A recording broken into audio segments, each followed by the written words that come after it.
Okay, let's jump into talking about in-home structure. I'm going to explain later what in-home structure entails, but first I want to talk about why it's important because it's something that's very easy um, to say like that you don't need it because if your dog's not chewing the couch, it's easy to say that they don't need to be in a crate, for example. But I want to emphasize how important it is, even if your dog is not showing like overt problems inside the house, in-home structure is still a really important part of getting their head screwed on right. Of getting them to see the world getting them the appropriate worldview that's going to make them easy to live with and relaxed and comfortable and lovey and all of the wonderful things that you're hoping to get out of this training program. The origin of all of that is in-home structure. Part of it is that dogs have a hierarchical mindset. So I'm not talking about hierarchy as like like you need to dominate your dog or like you have to be the alpha dog. I don't agree with those theories at all. Because they're all about they have just a weird part. The relationship that you have with your dog, it diminishes the trust if you're trying to dominate your dog. It's also not accurate. There's not like an alpha dog in the dog pack. That's not an accurate part of dog evolution. And the way I see it is the hierarchy is that whoever's on top in the hierarchy makes decisions for other people. Whoever's on the bottom in the hierarchy has decisions made for them by other people or dogs, whatever you want to say. So that's how I would define the hierarchy, and that's how I would define how dogs see it too. So they really need to know where they stand in the ranking. It just helps them be comfortable, and they just do it anyway. So even if we don't provide a clear ranking where it's like humans and then dogs, that's like the most clear black and white element to ranking hierarchy that is so important to me for dogs. It's like humans are here, dogs are here, and then everything else is pretty flexible as far as like particular people, particular dogs.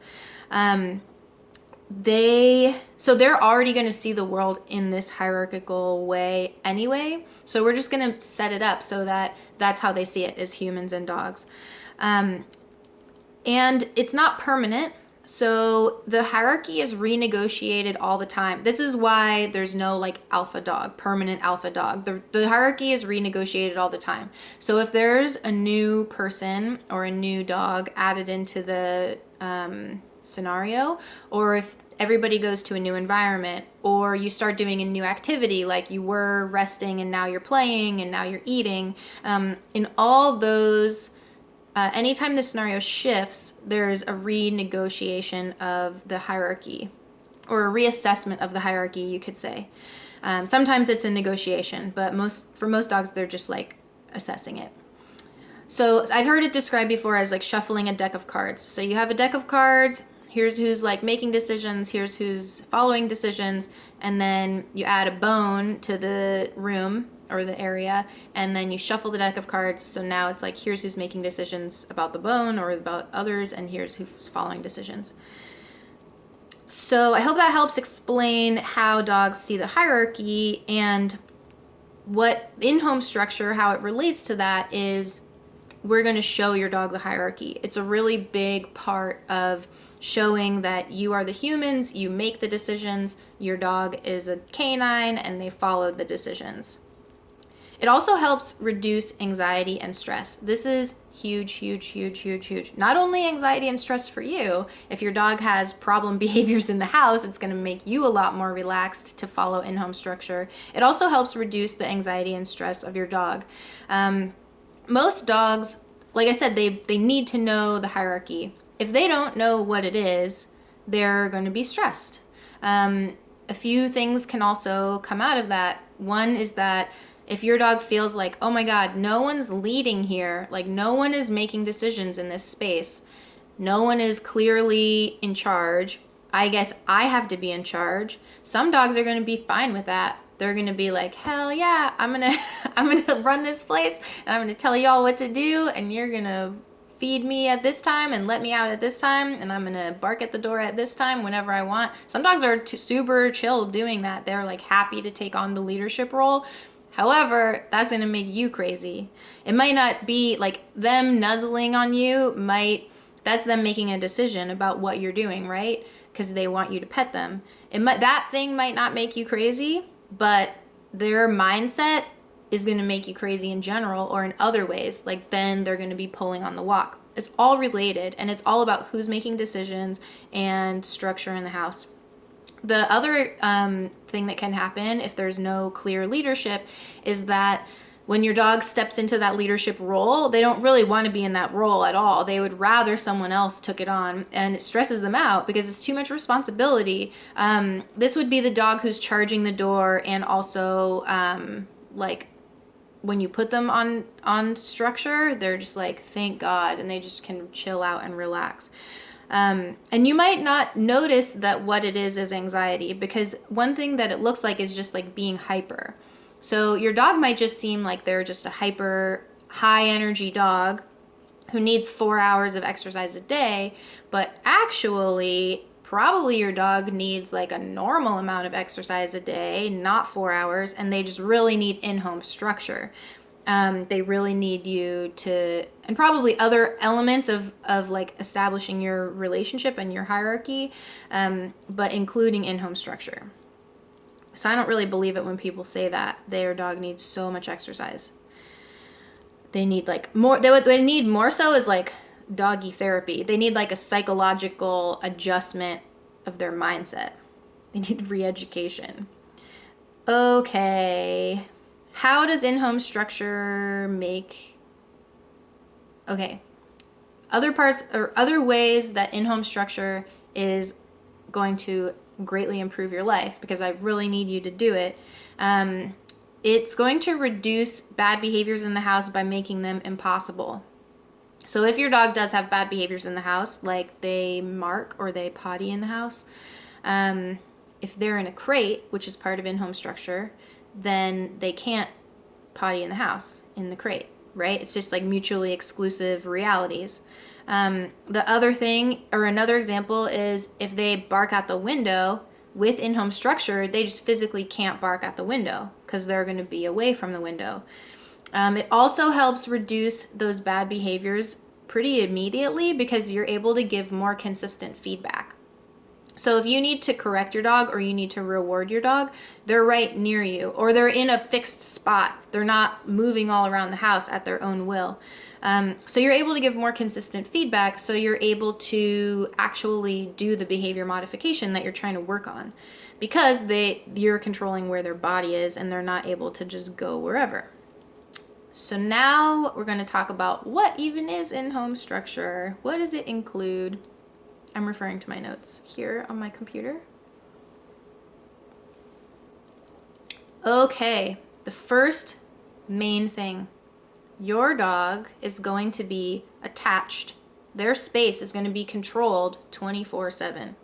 This is for at least the first 4 weeks. 4 solid weeks where their space is controlled 24/7. That means I need them to either be in a crate with the door closed or on a tie down. We'll talk about what that is. It's a leash where they're attached to an object, attached to the wall. They could also be tethered to you, where they're on a leash, but they're attached to you.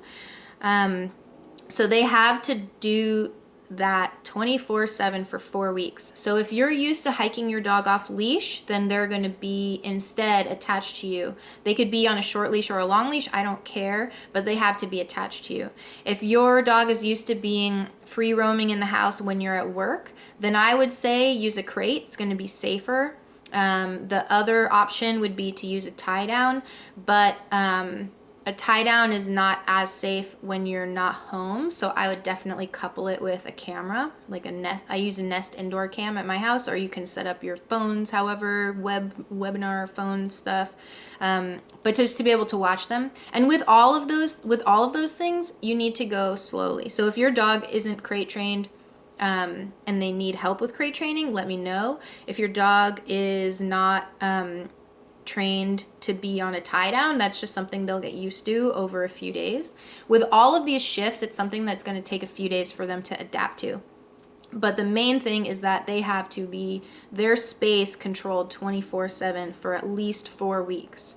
After those 4 weeks, you can start letting them have a little bit more freedom, but I mean like a little bit more freedom with lots of testing. We'll get into that later, but just think for now, space controlled 24/7 for 4 weeks. There is a really cool exercise that I'll put a link to in the handout that's attached here. It's called Sit on the Dog. It's very straightforward. It's where you have your dog on a leash, you sit on the leash, and you don't talk to them. You don't tell them to do anything. You read a book. You do your own thing. You're just ignoring your dog. And you give them enough leash so that they can only lay down. So they can't go sniff around, go everywhere. They can just lay down. And you wait until they lay down on their own. And then you start timing. So don't let them get up, or well, wait there in that spot until your dog has settled for half an hour. So they might settle and then get up again and then lay back down. You have to restart the timer. And it's an exercise that is just so valuable for your dog's mental health.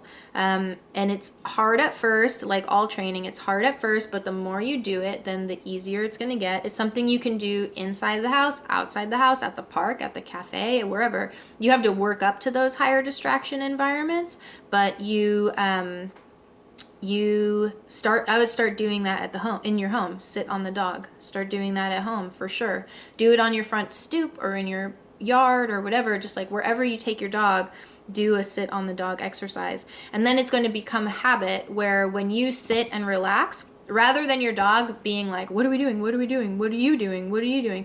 And just like harassing you or trying to go around like the space or trying to explore, they're just going to get in the habit of like, oh, you're sitting and being calm, I'm just going to lay down and be calm. And doesn't that sound really like a beautiful thing? It's really true. It actually freaking works. Sit on the dog. In-home structure. Another part of in-home structure is thresholds, doorways. So since they're going to be attached to you or crated, I want you to start focusing on having that be a calm experience where when you let them out of the crate, they're very calm, or it's in a very controlled manner, or when you exit through doors, like doors that are closed that you have to open. You don't have to do like every single doorway in your house, but like especially the front door, for example. I want you focusing on those areas as places that are even calmer than you have had them. So that includes, I'll post a separate video of doing wait at the door for the crate. Start working on that. That's really important. And also same for doorways for like if you're leaving the front door, I would have your dog either wait or sit. Waiting is fine, but most dogs, it's not clear to them at first because it's just a more clear command if you have them sit at the doorway. So either one is fine, and just we'll get deeper into how to reinforce this, but right now just start trying to have your dog sit or wait at the doorway. And like I said, there's going to be more instructions later. Especially exiting the crate and coming off of tie down. Those are times where you just need to wait until your dog is calm to let them off the tie down or to let them out of the crate. If they try to dart away, or like as soon as you open the door, if they're trying to like get out, just close the door on them and tell them wait. Tell them no, tell them wait, and then when they're calm, try opening the door again. Then put the leash on before you let them out. Then you can tell them to come out with your words. That's a big part of in-home structure. So your dog isn't just going to be dragging you around the house, ideally, or like going in the crate but then coming out and like blasting out and being a maniac, ideally. Another part of in-home structure is affection. Petting your dog, looking at your dog, cooing to your dog, chit-chatting at your dog. All of those are forms of affection because they make your dog feel good, usually. So I want you to start thinking differently about affection. I want you to think about it as a training tool that you can use to improve your dog's behavior. So don't give it freely. Don't just pet your dog all the time. Use it deliberately. So use it as a reward for good behavior. If your dog is just chilling next to you, not being mouthy, not pawing you, go ahead and pet them. I do that. That sounds like a really nice time to pet your dog. If they're pawing at you, if they're doing something that you don't want to encourage, they're jumping on you, then don't use affection. Just ignore them at this point. Because remember, cause and effect. So you did the cause and effect video, or it's coming up, and they are seeing how they can manipulate the world with their behavior. So a big part of that is taking feedback from us. So if they see they can manipulate your actions, like if they whine and then you pet them to calm them down, that's cause and effect.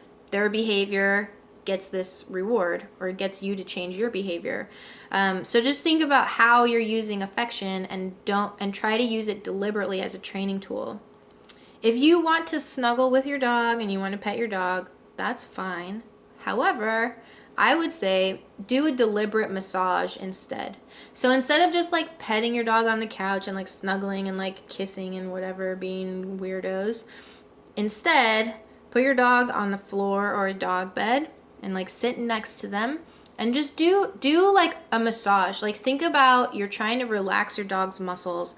It's going to be weird at first. They're probably going to roll over on their back and get all hyper, but just be calm, and your dog will be calm. Try to get your dog to be calm by you being calm. The calmer you make yourself, the more your dog will calm down. And just try to do a massage. It doesn't have to be specific like type of massage, of course, but like, you know, like you can massage their forehead, massage their arm muscles, their shoulders. They really like their neck massage most of the time. This gets them calmer and used to your touch in a calm manner. And if they can't calm down, then just like maybe don't pet them right now, right? If they can't calm down, just don't try to work on your impulse to pet them when they're being hyper. So yeah, if you do want to snuggle, I would say do a massage instead. And ignore them if they're trying to demand your attention. It's just a bad habit. Usually it's like for no good reason. They're just trying to get your attention just for no reason. So ignore them. Another part of in-home structure is we're going to start feeding them. If you're not already, we're going to put them on a meal schedule. So their food should be down for only 15 minutes each meal. My coffee's getting cold over here. Too much talking. Put them on a schedule. I don't care what time. Whatever time works for you. Some people are very specific about their time. I do not think you need to do that. I think you can do a morning, evening, you know, relatively the same time. But if your dog is very, very anxious, then it can be important. But most dogs don't need to be on like 6 a.m. and 5 p.m. exact schedule. The main thing that's important to me is that your dog only eats the food is only down for 15 minutes. So if they're used to eating whenever they want, this is going to be a little different, and they're going to probably be confused and they might skip a couple meals. That's not a big deal to me. That's fine. And yeah, just only leave it down for 15 minutes, and soon they're going to pick up their routine. Another thing about food is that it can be for most dogs an excellent training tool.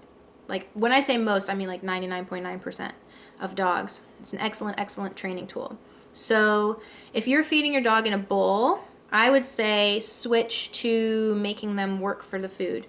There's going to be plenty of exercises as you go through the program of how you can use food to work with your dog. We're going to be doing some luring exercises, some eye contact exercises, and if you are up for it, I would say just start putting the food, like put their kibble, if they eat kibble, put it in your treat pouch and just feed them that way throughout the day. Like measure it out in the morning and feed it that way throughout the day. Or if you want to do like the first meal of the day is in a bowl and then dinner is hand fed or earned through training, then that is a perfectly acceptable way to do it. Yeah. The main thing about food is that I want your dog to know that you control the food. It's not something that's just there on the ground all the time. I want them to know you control it. It's limited supply, so they better get it while it's available, and that they can also earn it. So those are the main concepts I'm trying to teach them with you controlling the food. With water, so your dog does not need 24-hour access to water. That is a myth. You do need to offer them water throughout the day. We don't want them to get dehydrated. But you can control their water, and you're not a bad person. Like, they don't need water in their crate necessarily. If it's very, very hot, maybe, or if you have a certain type of dog personality where they barely drink water and they're pretty anxious, then sure, I'd put water in the crate.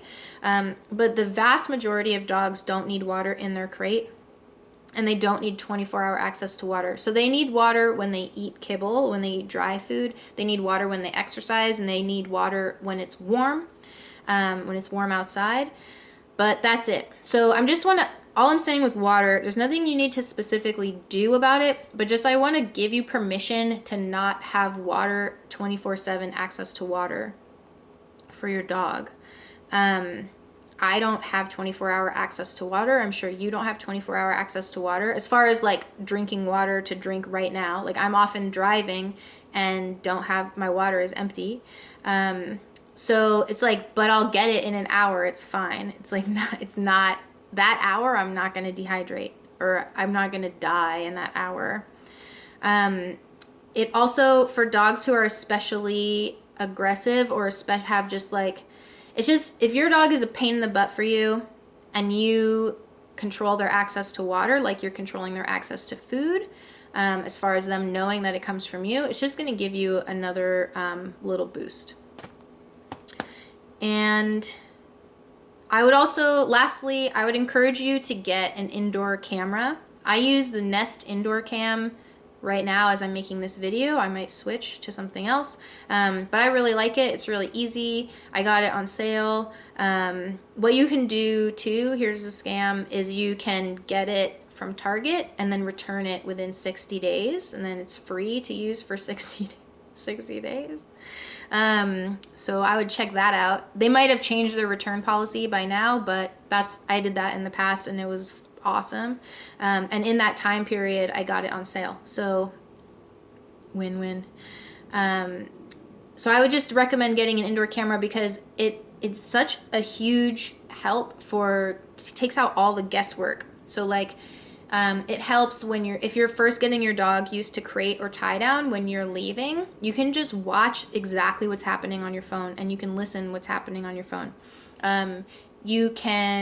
So there's no like I've had so many training sessions where I listened at the door to be like, are they settling down? You know, are they being quiet? Are they stressed? I don't know. And I'm just going back and being like, okay, they weren't drooling, they didn't chew anything up, so they must not have been stressed. It's like, just let's cut out all the guesswork and just get a camera, and then you can put it on your dog, and then you'll know exactly what's going on. It's just such a good tool for your in-home structure. That is all I have to say at this time about in-home structure. There is a handout that goes over these instructions again. So right now what you need to do is install your tie down.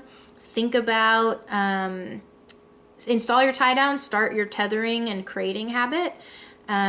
Practice the sit on the dog exercise, and start working on your doorways, trying to get your dog to be calmer when exiting the crate, calmer when going through the front door.